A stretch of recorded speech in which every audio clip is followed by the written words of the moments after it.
Greetings. This is Justin Allen, the Elite Nurse Practitioner. Welcome to the Elite Nurse Practitioner Show, a podcast dedicated to nurse practitioner entrepreneurism and achieving financial freedom, where I talk directly with nurse practitioners who need help. Listen up, our market is saturated. Jobs can be scarce. We are underpaid. We are undervalued. We are taken advantage of by the sharks within the healthcare system, and frankly, screw that. Sick of it, and it's time for a change. And listen, I'm here to help make that happen. We are powerful. We can forge a path where we are in control of our career and ultimately our financial and personal well-being. You do not need to submit to healthcare administrators and your doctor overlords. You do not have to take the measly salary. You do not have to work 50 to 60 hours a week. There is a different way, and I'm here to show you that path. This podcast is raw and unfiltered. I have not talked to the nurse practitioners in this podcast prior to the call outside of an email exchange to schedule the episode. What you're about to listen to is a consultation session between a nurse practitioner and myself. It is real, it is unscripted, it is unplanned, and I have no idea what we're going to talk about. Anything and everything can happen during our conversation. The nurse practitioners in these episodes are struggling with an issue in their professional or financial life, and they have reached out to me for help. My goal is to help the nurse practitioner with actionable advice that will enhance and improve their professional, business, and financial life. My other goal is to hopefully help my nurse practitioner sisters and brothers build a more productive, powerful, and free life. So I hope the content and information within these podcast episodes does just that. All right, onto the episode.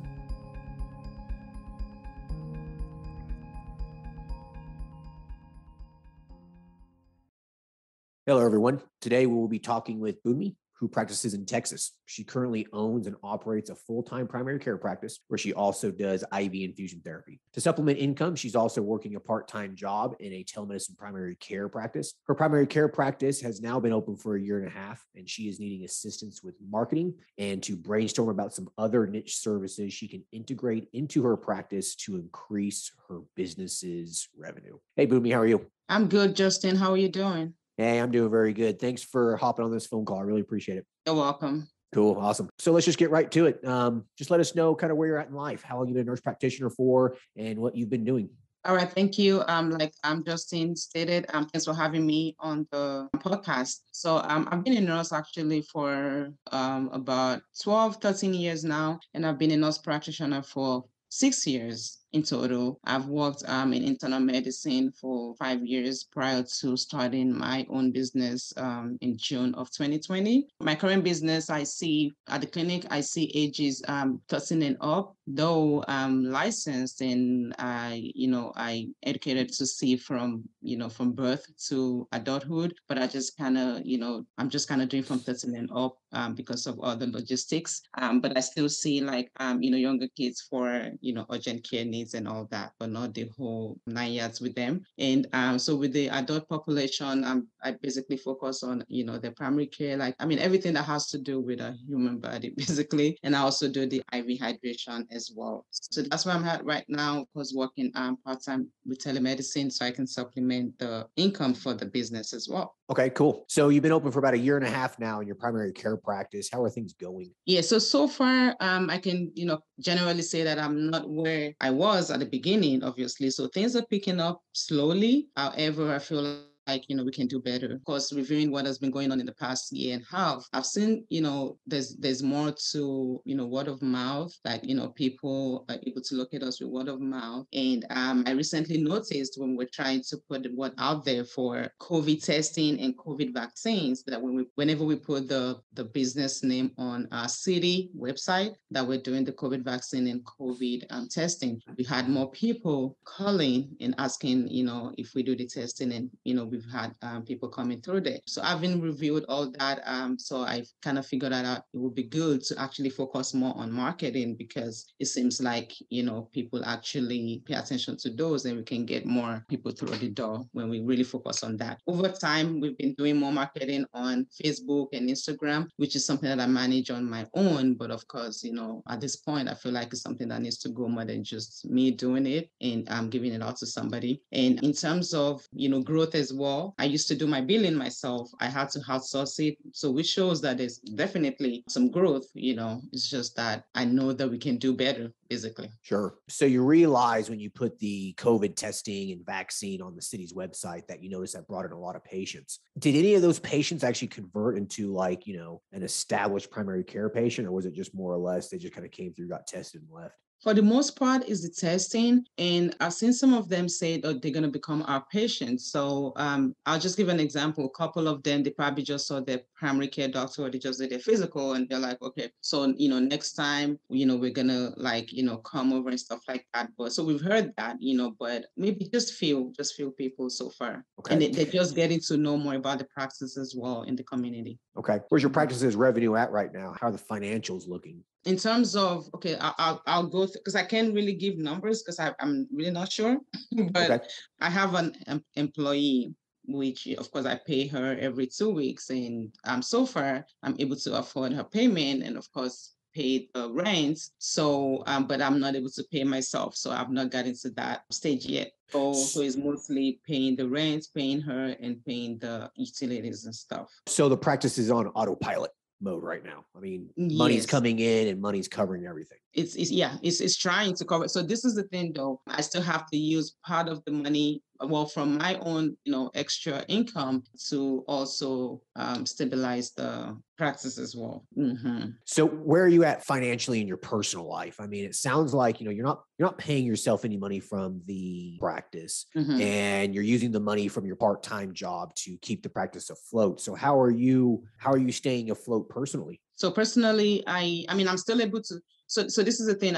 Initially, I would probably use almost 100% of, the part-time, money to take care of it. But now I'm seeing, I'm using less and less of that. So I'm still able to manage. Of course, I have support from my husband as well, with to help with the personal expenses at home and all that. So it's still kind of balancing out. Okay. So personally, you're doing okay with your husband's income and everything? Yes. Okay. So you're not struggling here? No. Because at the beginning of the practice as well, when I wasn't even working with the telemedicine, we were still okay financially at home. So okay. Mm-hmm. So then you said you've been doing some Facebook, some Instagram advertisements and those sorts of things. How's that working out? Are you getting any bites? Are you getting any patients from this? We actually do. We do. I've heard people say, oh, they saw us on Facebook. I haven't heard much of Instagram, but I've heard people say they saw us on Facebook. And I actually do Google as well. And I've seen people come around and call us with from the Google ads as well. So again, it's not as, of course, I would expect more, but I'm probably not doing enough on the Facebook and the Instagram. Okay. So that's why I'm trying to figure out how to go about the marketing. So that way, hopefully I can outsource it and get more engagement. Well, before we jump into marketing, in a little bit more depth, what's your patient volume looking like right now? I mean, how many patients are you seeing a day on average? So on average, we take one day at a time, but I would say that the most that we've seen on a daily basis would be maybe 10 patients, 10, 11. But okay. For the most part, I'll say maybe five, or, it just depends on what's going on. And I'm trying not to really include the COVID vaccines and testing, right. Just other things, yeah. So 5 to 10 patients a day, 5 days a week? 5 days a week, yes. So you're looking at 30 patients a week on average. Would you say that's about a fair estimate? Yeah. Yeah. Okay. And so are the majority of these patients insurance? Most of them are insurance. I would say we have more insurance than cash pay. I'll say maybe 70-30. And that was initially when I first opened the practice, I actually wanted to do just cash.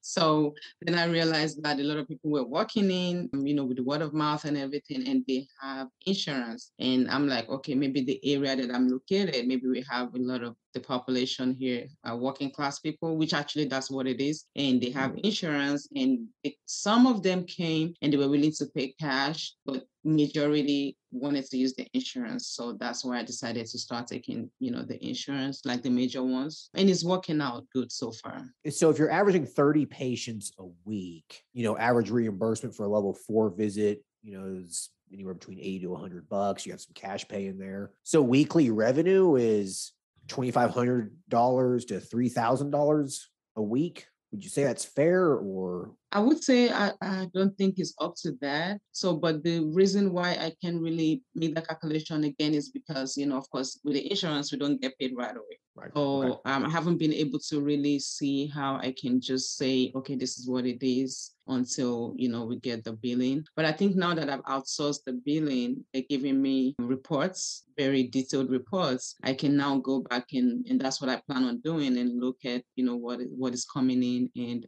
what I can say the average would be. Because when we bill, we don't get the money right away. So I'm probably just looking at the cash and maybe a few insurance payment from the past coming in. I'm not sure if we're hitting 4,000, maybe, a little less than that. A week or month? A month.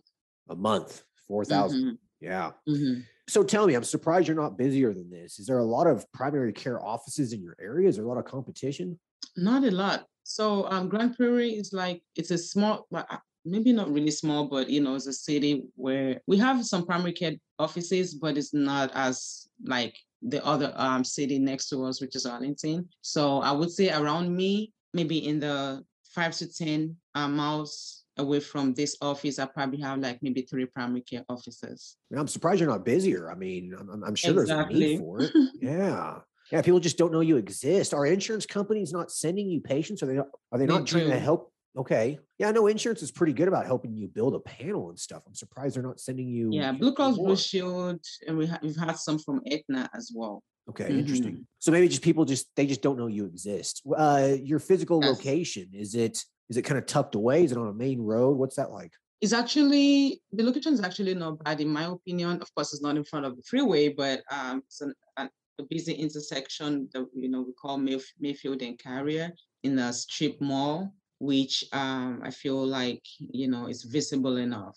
I mean, people just need to know you're there. I'm surprised that you're not busier after a year and a half. So then your IV infusion service line that you decide to integrate, tell me about that. Is that generating any business? So it has this days as well. Sometimes you just see people, flocking into the IV.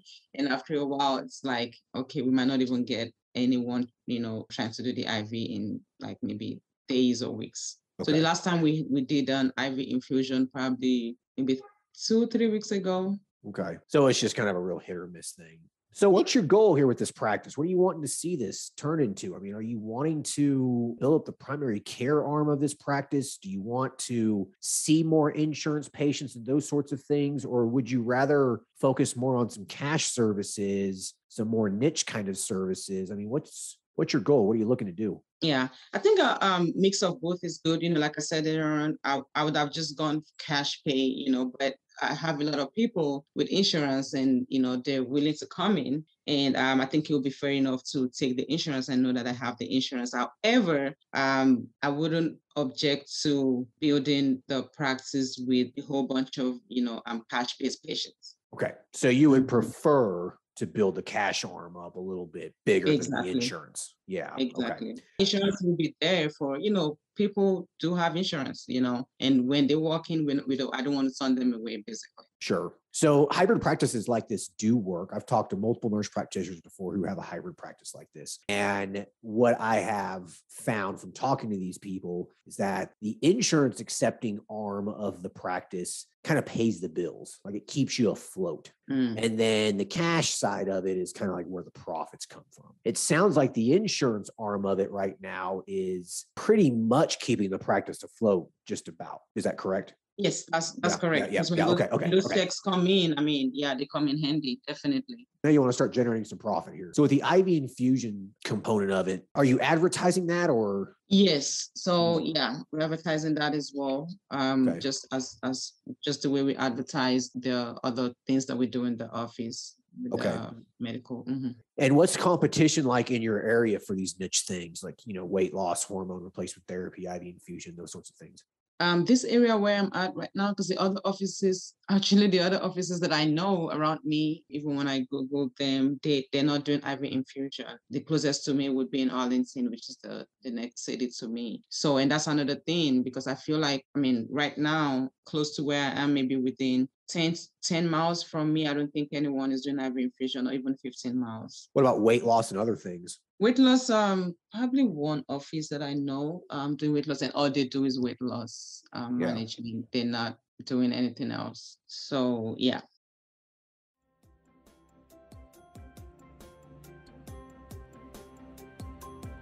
All right. I hope everyone's enjoying the episode so far. I just wanted to take a quick break to thank everyone listening and also give a big thank you to all of my social media followers and email subscribers. If you haven't done so yet, please subscribe to our email list at www.elitenp.com and make sure to follow us on Facebook, Instagram, and LinkedIn. Email subscribers will receive updates on new weekly podcast episodes, multiple weekly articles we publish, new courses, and everything else related to helping you succeed. Remember, all Elite Nurse Practitioner courses are designed to help you build a niche practice, increase your financial strength, and to break free from the rat race. If I can break free and that other countless nurse practitioners can break free, then so can you. Additionally, please share this podcast with your other nurse practitioner sisters and brothers out there. The more NPs that venture out on their own, the stronger our profession will become. Now, let's get back to the episode.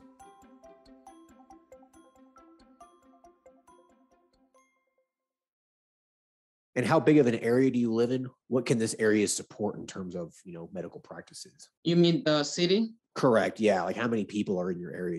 Do you know? Because if there's a lot of people in your area, there might be a really big opportunity here that you're just not seeing. Exactly.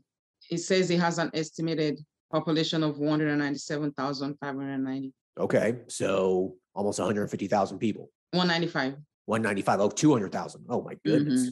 Yeah, you can pretty much do anything you want here. So then if there's no other people doing IV infusion here, then that's something that definitely should work. It's just getting the word out with it. Are there any other services that you're interested in?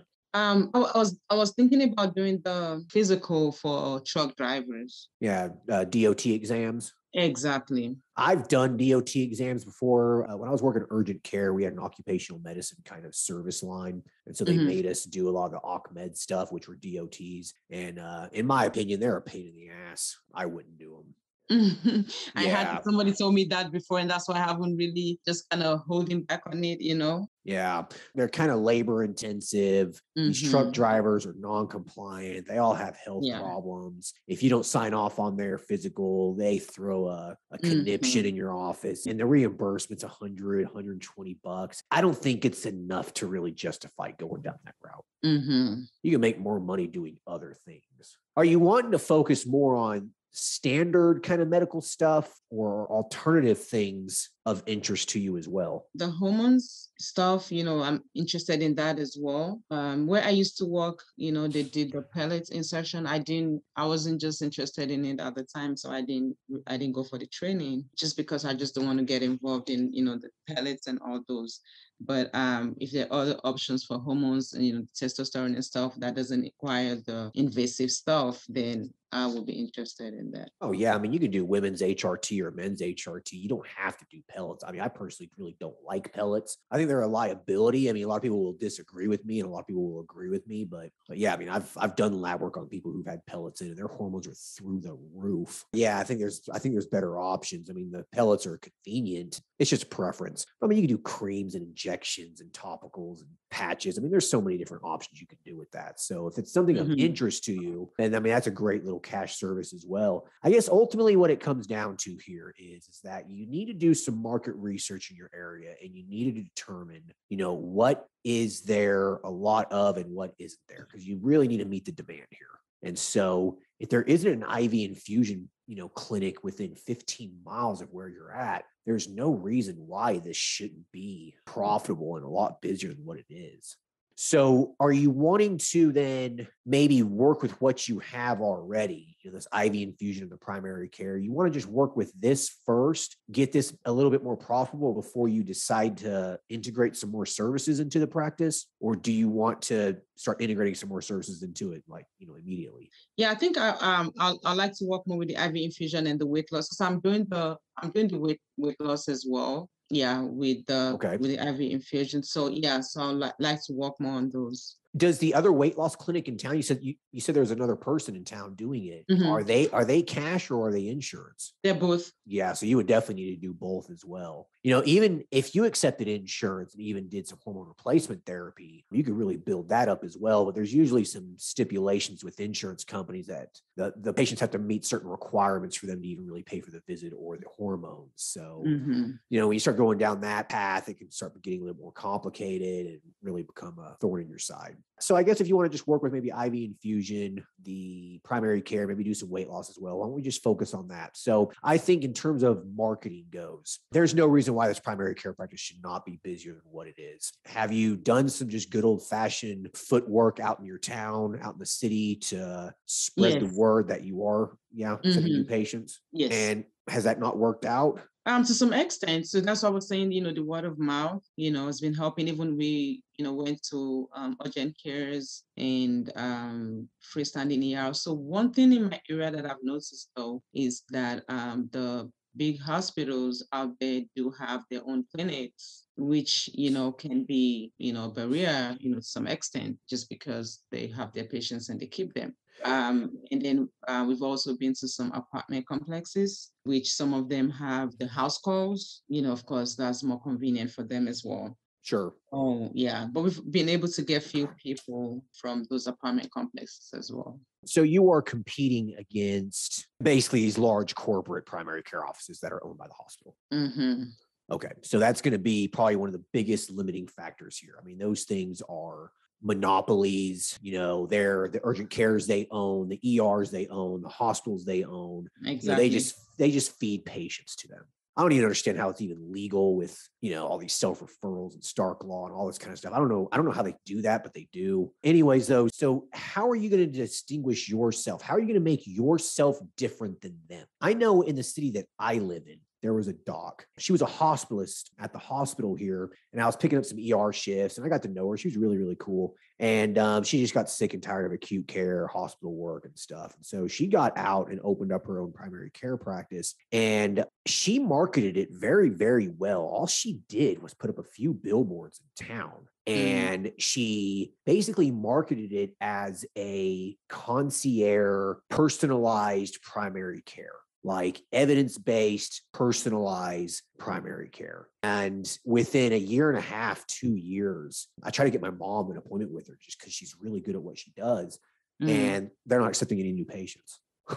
Wow. Yeah. And she's competing against, two large hospital systems that each hospital system owns at least 4 to 5 primary care offices apiece. And you're looking at a city of 120,000 people. And so, I think that if you can tailor the message a little differently than what they're doing, then you might be able to build a patient base. Does that make sense? Yes. Yeah. So I guess think to yourself, how are you going to be different than them? Are you going to be focused on, a little bit more of a holistic approach? Do you want to do some integrative things? Do you want to do weight loss and stuff as well? So it's just really, how are you going to tailor that message to separate you?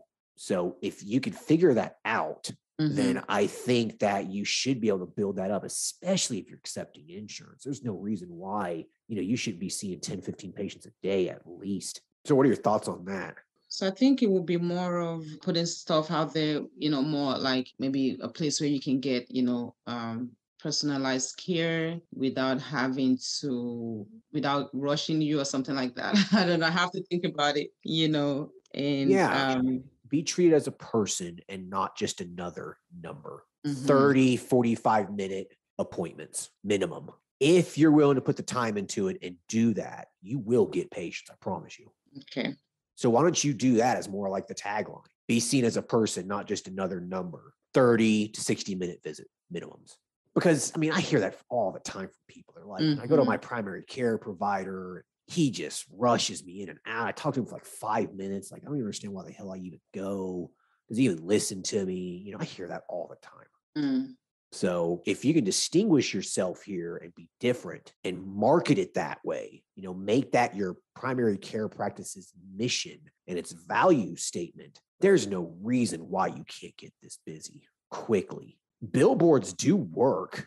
They worked for her. They definitely can work if you just do them for 2 or 3 months and then that's it. And it really depends on where the billboard is too. It has to be a solid billboard, good location, that kind of thing, if you want to go down that route. If you didn't, and social media ads, I mean, they should work as well. The problem with social media is, though, with primary care, it might be a little bit more difficult to narrow in who your target demographic is, who your target market is. Are you seeing any kind of trends in your practice on who tends to be coming more so than other people? Like, are there similarities in your patients? I think they're just like all over. That's one of the problems with primary care. It's really hard to kind of tailor in the target market, really dial in that demographic. Because I mean, everyone needs primary care, right? So yes, definitely. So with social media, it might be a little bit more difficult to advertise that. But what you can do is you can just create multiple different ad sets as experiments. So you said you're already managing your Facebook and Instagram ads, correct? Yes. Okay. I would say Instagram probably is going to be a waste of time for primary care. I wouldn't do it. It's more image-based, flashy kind of stuff. Works good for aesthetics, weight loss, IV infusion, that sort of thing. For primary care, I would suggest maybe just sticking with Facebook, a little bit older of a demographics on Facebook anyways. So what you need to do is get in there, create 4 to 6 different ads and have that mission statement, that value statement, be seen as a person, not just another number, 30-minute visits minimum, whatever you want to do. Put that in the image, accepting patients now, initial consultation, 60 minutes, accepting all insurances, all major insurances if you are. And then change the demographic, the target market. And so for each ad, select a different demographic. So select different age groups, select different income levels, maybe even experiment a little bit with job titles, those sorts of things, and then see which one converts better. You have to just experiment here with these. And so just then assign, $10 for each ad and see what happens. Yeah, $10 a day. So you have to put a little bit of money into this. So you said you're doing the ads right now. Who are you choosing as your demographic, your target market?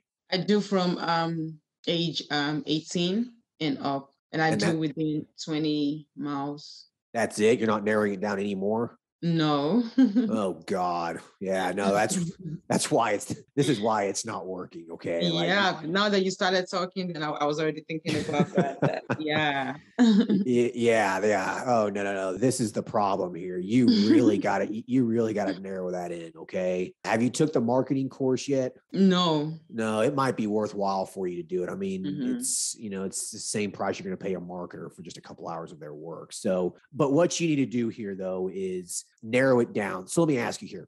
Are there any large employers in your area? Are there any specific job titles that there are a lot of in your area?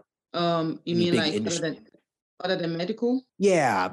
Other than medical, are there any big industries in your area? Yes, we have the GM Motors. We have the Lockheed Martin. Oh, okay. So then, who are those people? Can you get in there and choose demographics of people who are interested in GM Motors or interested in Lockheed Martin or, people who maybe are interested in unions? I mean, I'm pretty sure like GM and Lockheed Martin, I'm pretty sure those people are in unions. And so you might be able to figure out, who these people are and advertise directly to them. So you're going to have to just get in there and play around with it a little bit. Okay. Yeah. The more specific you can get your ads, the better they're going to perform.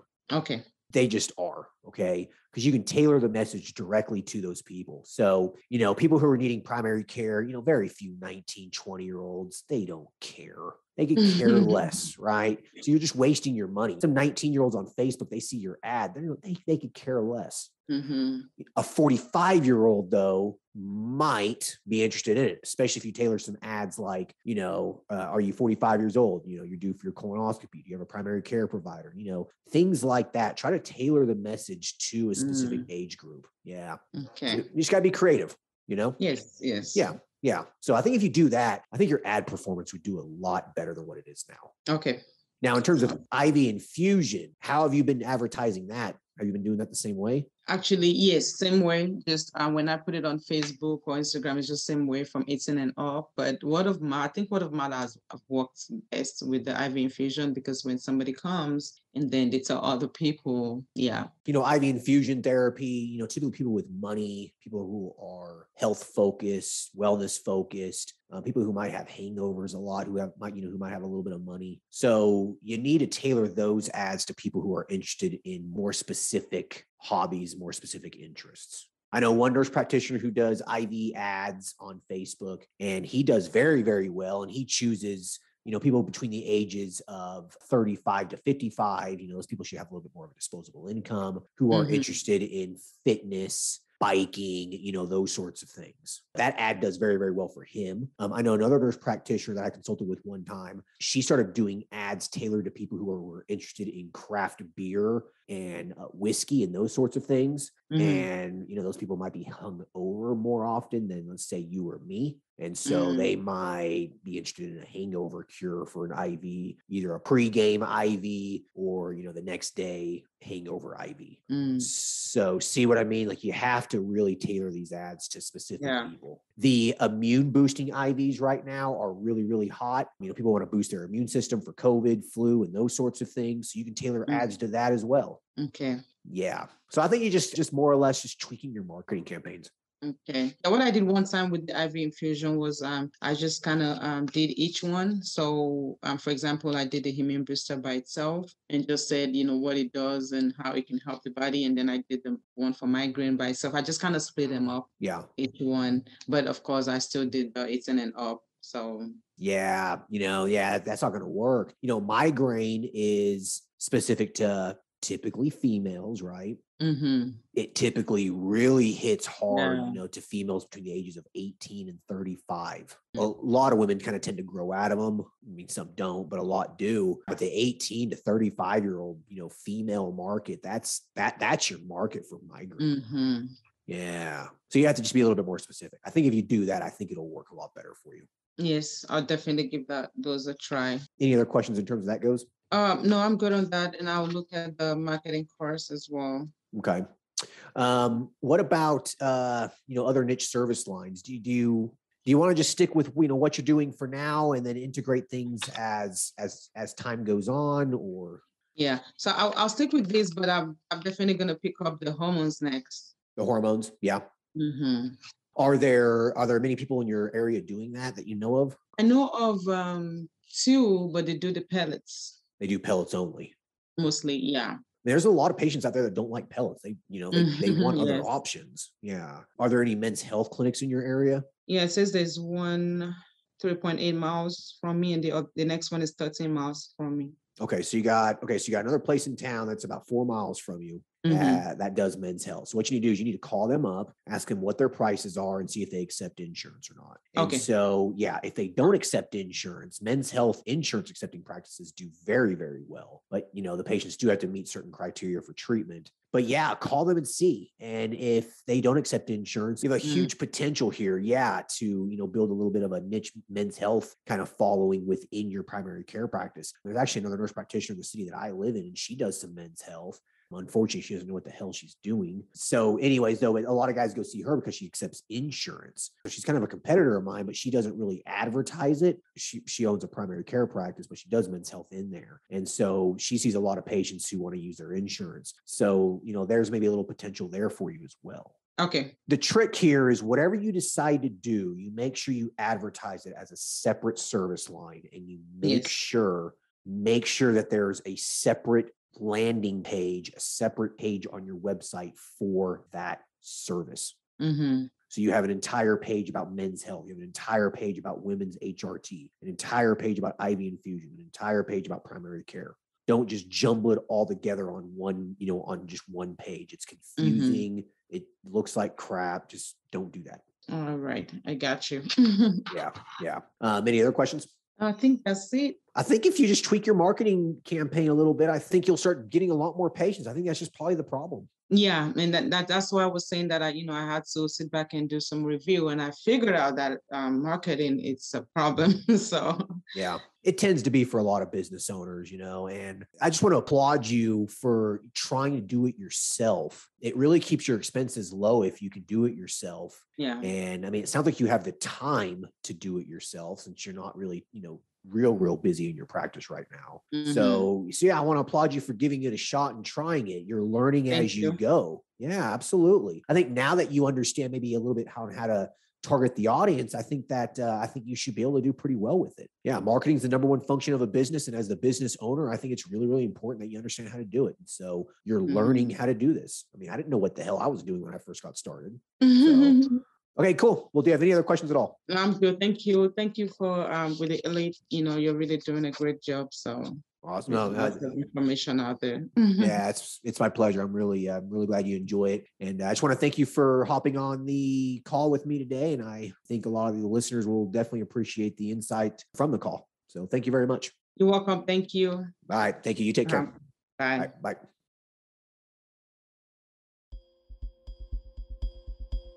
I hope everyone enjoyed the conversation with Bumni. I think one of the big takeaways here is that sometimes you just need to step back from your business and look at what the issue is. So with her, she was marketing. She sounds like she was doing everything okay. Her business has been slowly growing. She's been doing primary care and accepting insurance. Just after a year and a half, she's still not profitable. So something's wrong here, right? So she stepped back and looked and realized that it was probably her marketing efforts. And so doing just a little bit of digging, we found out that this is a simple fix. We found out that she was blindly sending out ads to anyone over the age of 18. So that's the problem right there. Okay, that's been one of the reasons why she has not grown this practice more than she has. She's still doing okay. Her practice is on autopilot. She's not having to put a whole lot of money into it anymore, but still after a year and a half, should be profitable at this point. So all she has to do now is just identify a target market, identify a demographic, and create ads and send it out to those people. Once she does that, I guarantee you she'll start getting more phone calls and her patient base will increase. So just food for thought here, right? If your business is not doing very well, just step back and take a look. Where is the problem? You can objectively just look at every process within your business, the financial aspects, the marketing aspects, the employment and staffing aspects, what services you're offering. Okay, step back and just look at each little aspect within your business. You should be able to identify where the problem lies. Hope everyone enjoyed this episode. I will talk to you guys later. Thanks. Bye. Thank you for listening to the show. Quick legal disclaimer. The content of this podcast is meant for informational and entertainment purposes only and should not be used as legal, financial, medical, regulatory, or practice-specific advice. For information pertaining to your specific legal, financial, medical, or practice-specific needs, please be sure to consult with your lawyer, CPA, medical director, and/or your state's practice laws and the most up-to-date clinical guidelines. As always, do your due diligence when it comes to any information found online and in podcasts. The content in this podcast is copyrighted by Galaxy Medical Southwest 2022 and cannot be duplicated, rebroadcasted, or reproduced without our written permission.